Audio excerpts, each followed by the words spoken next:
Good evening student. Start करते हैं आज का टॉपिक। आज का टॉपिक है हमारा मॉलिक्यूलर बेसिस ऑफ इनहेरिटेंस में शॉर्ट ट्रिक्स। ये मैं आपको शॉर्ट ट्रिक्स बताने जा रही हूँ क्योंकि ये चैप्टर आपको थोड़ा सा डिफिकल्ट लगता है, तो मैं ट्रिक्स आपको ऐसी बताने जा रही हूँ जिससे आप इजीली उनको लर्न कर सकते हैं। तो पहला है स्ट्रक्चर ऑफ डीएनए आरएनए में जो शुगर है।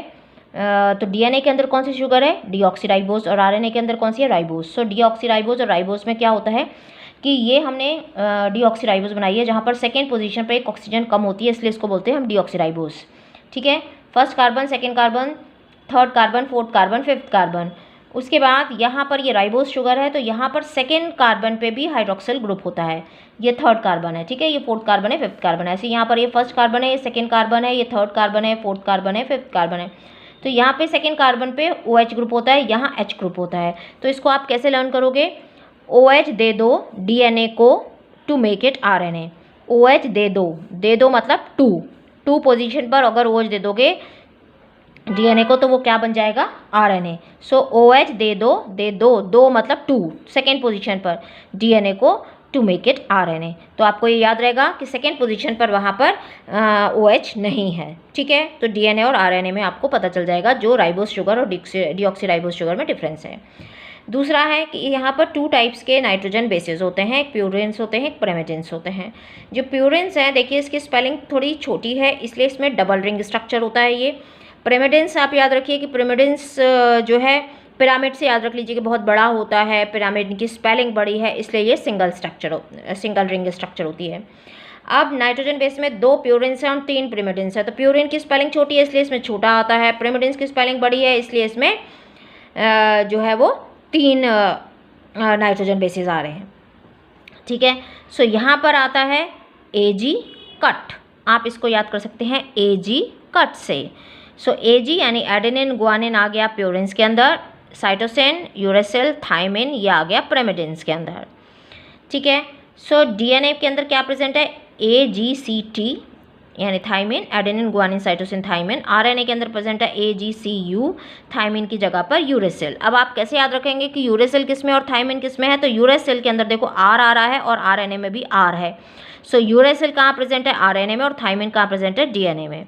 अब किसके साथ कौन सा जो है प्यूरिन किस पिरामिडिन के साथ जुड़ेगा? एक प्यूरिन जुड़ता है, एक पिरामिडिन जुड़ता है, ताकि उसका जो विड्थ है वो 20 एंगस्ट्रॉम रहे, इसलिए एक प्यूरिन होता है, एक पिरामिडिन होता है। सो A के साथ हमेशा T जुड़ता है, तो एट आप याद रखिए, एट।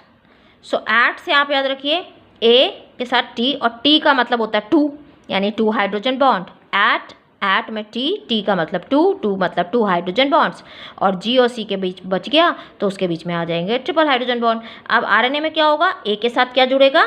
यूरेसिल जुड़ जाएगा, वो भी डबल हाइड्रोजन बॉन्ड से।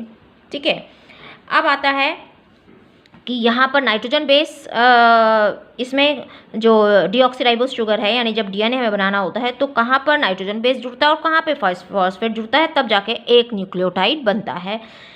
तो जब फर्स्ट कार्बन है वहाँ पर जुड़ता है नाइट्रोजन बेस। तो सबसे पहले शुगर चाहिए हमको, दूसरा हमको नाइट्रोजन बेस चाहिए जिसके बारे में हमने अभी बात की। सो नाइट्रोजन बेस कहाँ जुड़ता है? फर्स्ट कार्बन पे। किससे जुड़ता है? N glycosidic linkage. अब ये कैसे आप याद रखो कि N हमने कहाँ से ले लिया? नाइट्रोजन बेस से। ग्लाइकोज वर्ड कहाँ से ले लिया हमने? इस शुगर से। शुगर क्या है आपको पता है ना, ग्लूकोज शुगर होती है। सो ग्लूकोज से तो क्या बन गया ये? N glycosidic linkage. अब दूसरा क्या बच गया? फॉस्फेट। तो फॉस्फेट P मतलब 5, P से 5 आता है तो मतलब ये फिफ्थ कार्बन पे फॉस्फेट जुड़ता है। 5 और फॉस्फेट, PP 5P। तो फिफ्थ कार्बन पे क्या जुड़ता है? फॉस्फेट। और फॉस्फेट में क्या लिंकेज होता है? Phosphoester linkage. ठीक है, तो ये इस तरह से ये एक न्यूक्लियोटाइड बन गया।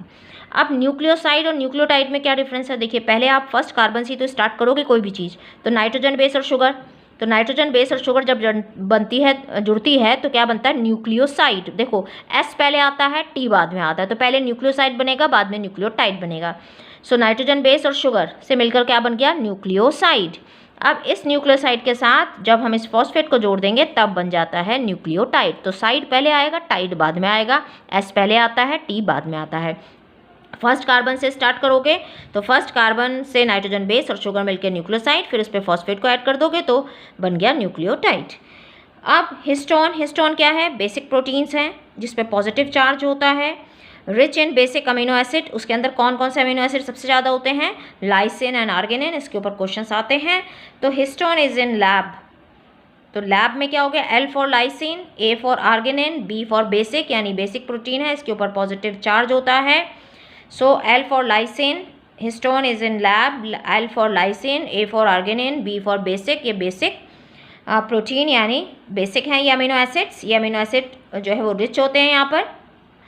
अब डीएनए पे क्या है? नेगेटिव चार्ज, तो एन से याद रखो negative charge. So DNA negative charge होता है, ये पॉजिटिव चार्ज होता है, जिसके ऊपर डीएनए ऐसे करके रैप हो जाता है, 1/3/4 राउंड लेता है और तब जाके एक न्यूक्लियोसोम बनता है। तो ये छोटी छोटी ट्रिक्स हैं जिनसे आप ये लर्न कर सकते हैं। So thank you, thanks for watching, please like, subscribe and share.